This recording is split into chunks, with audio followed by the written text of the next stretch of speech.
Do you ever feel like you have all the information, everything you need, but then actually doing it is the hard part, especially with something like learning to speak English?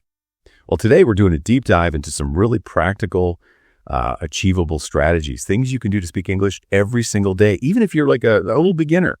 Our source material is called Speak English Every Day, Tips for Beginners, and it's just packed with these real-world examples, really easy advice. Our mission here is simple. Cut through all the noise and give you, actionable insights.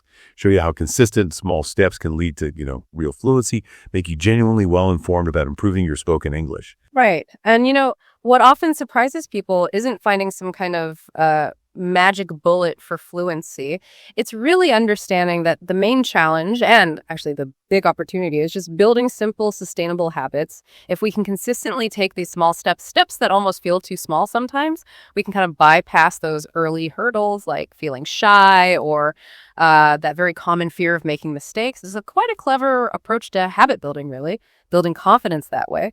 So if it's that straightforward, why do you think so many of us still get kind of caught up chasing perfection instead? That's a really good point. We often do, don't we? And our source, it introduces this core idea right away. The most important thing, just speak English every day. Even if it's just for a little bit, it really is like exercising a muscle, Consistency builds that strength. The source shares this great example of Sam.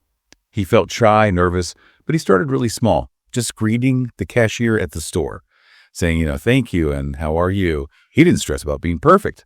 And that small daily thing helped him get over his shyness, gain confidence. Even 1 or 2 sentences a day, as the source points out, can make a huge difference. It really, really can. And that does raise the question, doesn't it? If we know starting small is so effective, why do we tend to wait for that perfect moment to finally speak? The cognitive reason, the why behind this small step approach is pretty key. Daily speaking actually strengthens those neural connections. The ones for finding words quickly, for planning speech. Your brain starts to anticipate and prepare. So speaking becomes more automatic over time, almost like muscle memory, but for your mouth and your mind. It's not just practice. It's literally rewiring things. That idea, that consistent small stuff, it tackles one of the biggest roadblocks head on, doesn't it? That fear of making mistakes. Our source mentions Maria's story, and it's such a perfect example of this challenge. She, like loads of beginners, just avoided speaking because she was scared of messing up. We've all felt that, right? That hesitation. Absolutely. We definitely have. But Maria's breakthrough, it offers a critical insight, I think. She started using a language app every morning, recording her voice, just doing short daily exercises. And after only a month, she felt her confidence really growing, started talking more with her husband, with her coworkers. What this shows us is that mistakes aren't just, okay, they're essential, a necessary part of learning. Nobody speaks perfectly right at the start. The goal isn't being flawless. It's about consistent engagement, growing. It's building that comfort, that psychological resilience. And honestly, that's way more valuable than immediate perfection. Okay, but what if you're like many learners and you just don't have someone to practice with, a dedicated speaking partner? This is where the source gets really clever, I think. It offers some incredibly useful solo strategies, things that turn everyday moments into, powerful learning opportunities. Now, talking to yourself, it might sound a bit, odd at first. I remember feeling pretty silly trying something like that myself initially. But the source really explains why this practice, even if it feels strange, is so fundamental.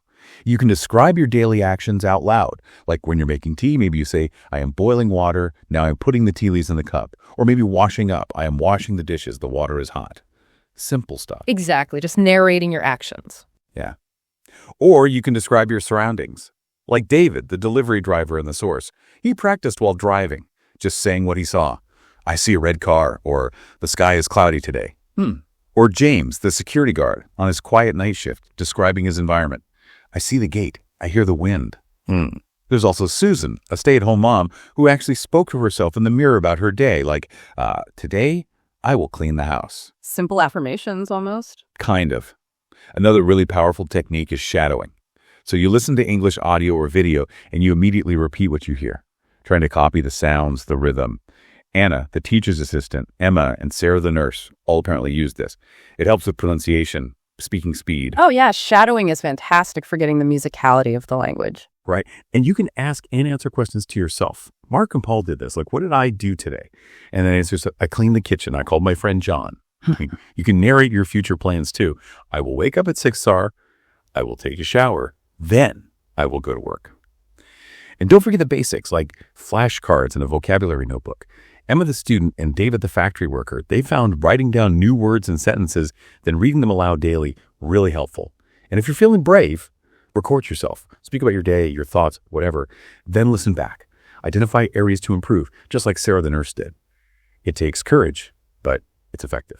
It really is. And a key insight here, I think, is how these simple sort of solitary acts, they tap into the brain's internal monologue.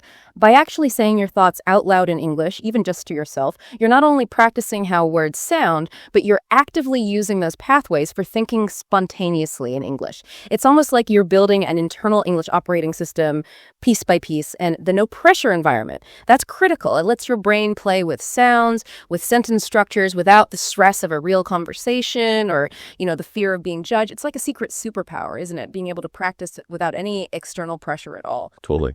All right, so we've covered these individual steps, these solo practices, but the real game changer often is how you weave English into your daily rhythm, right? How do you make it part of everyday life so practice feels natural, almost effortless? The source has some brilliant examples here. Think about daily tasks, interactions, ordering food, maybe calling a service line, shopping. Tom the taxi driver and James the supermarket worker use these moments. Or work-specific phrases. Laura the nurse, she made a little notebook. Common work phrases like, please wait here. Paul the cook practiced simple sentences like, do you want water? Before talking to customers.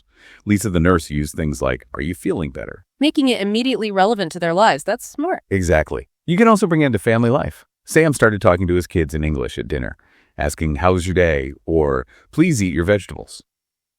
Steve and his wife practiced simple conversations daily. Anna, a mother, taught her kids simple English words for objects while doing chores, just integrating it naturally. Turning everyday routines into learning moments. Yes. Even setting a specific time can help. Just dedicate a few minutes, maybe before breakfast or during your commute. Like Emma, the teacher who practiced in her car. John, the office worker, he started super simple, just good morning, and gradually added short sentences like, I am hungry. And for building vocabulary, here's a concrete tip. Choose maybe 5 new words each day. Then try to use them at least 3 times when you speak that day. So if your words are, say, cook, clean, water, walk, call, you might say to yourself, I will cook rice now. After that, I will clean the kitchen. Just using them. And if we step back a bit, the bigger picture here is really about turning that passive knowledge, the stuff you know, into active use. Finding practical, immediate ways to apply it. This helps your brain sort of cement the new words, the grammar, into your functional memory, makes it accessible when you need it. Which really raises a key question for you, the listener. How can you spot those unique micro moments in your day, the little chances to slip in some English naturally, tailored specifically to your job, your home life? How can you turn your routine into language practice? Yeah, finding those personal moments. So what does all this mean for long-term success? It really seems to boil down to mindset and maybe most importantly, patience. The source just keeps emphasizing this. Consistency is everything. A little speaking every day is better than speaking perfectly once a week. That's the mantra, isn't it? It really is. Your brain is literally strengthening those pathways, making speaking English feel less like hard work over time.